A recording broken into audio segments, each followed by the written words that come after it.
Bismillahirrahmanirrahim. Hello les fanophiles, on va continuer notre série du cours concernant la biochimie humaine. On va parler aujourd'hui de la régulation, bien sûr, de ce qu'on a fait hier, c'est-à-dire la régulation de la glycolyse.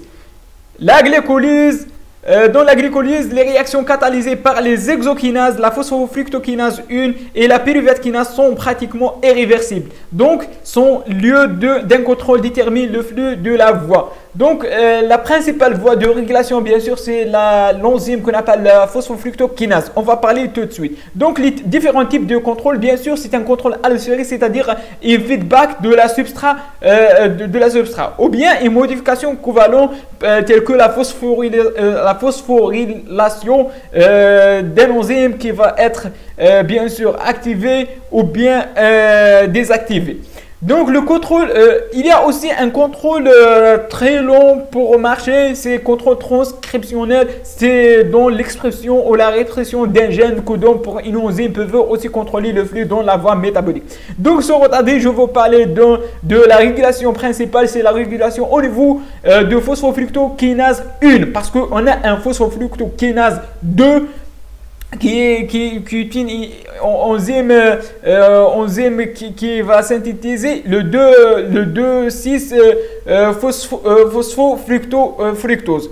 Donc la PFK1 va être inhibée par une forte concentration d'ATP par l'NADH ou bien par le citrate. C'est logique parce que lorsqu'on inhibe la phosphofructokinase 1, on va inhiber la voie de glycolyse, c'est-à-dire on va inhiber la voie qui synthèse l'énergie. Si on a de l'énergie, c'est-à-dire si on a une forte ATP ou si on a une forte citrate, c'est-à-dire on est dans un état hyper énergétique. Donc on va inhiber la glycolyse et être activé par l'ADP, c'est logique parce que l'ADP va indiquer qu'on a un cas d'un besoin énergétique, donc on a besoin de l'énergie, ou bien va être activé par qu'on appelle la fructose 2,6 biphosphate.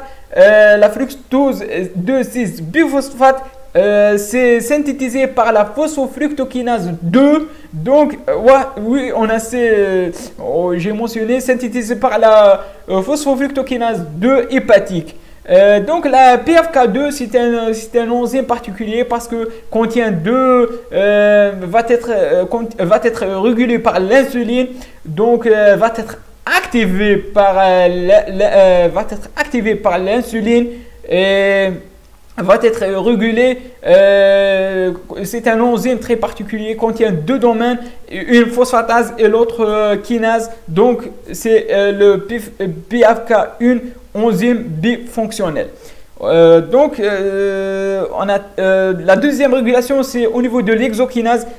Comme on sait que les exokinases inhibées par le produit, c'est-à-dire par le glucose 6-phosphate, mais en cas de glucokinase, l'activité de la glucokinase de la voie est proportionnelle à la concentration intracellulaire du glucose. Donc, elle phosphoryle le glucose uniquement lorsqu'il est abondant car elle a un Km élevé. En résumé, l'exokinase va être inhibée par le produit. La glucokinase, elle n'est pas inhibée par le glucose 6-phosphate parce que c'est un rôle de phosphoryler le glucose en cas d'hyperglycémie.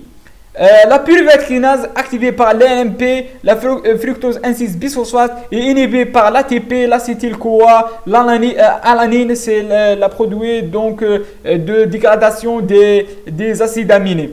Au niveau de foie, elle est également régulée de façon covalente par l'action des hormones telles que le glucagon va phosphoryler cette enzyme pour l'inhiber. L'insuline va réaliser l'action inverse pour l'activer. Donc, on a terminé par la régulation de la glycolyse. Je vous remercie pour votre attention et à la prochaine, Inch'Allah.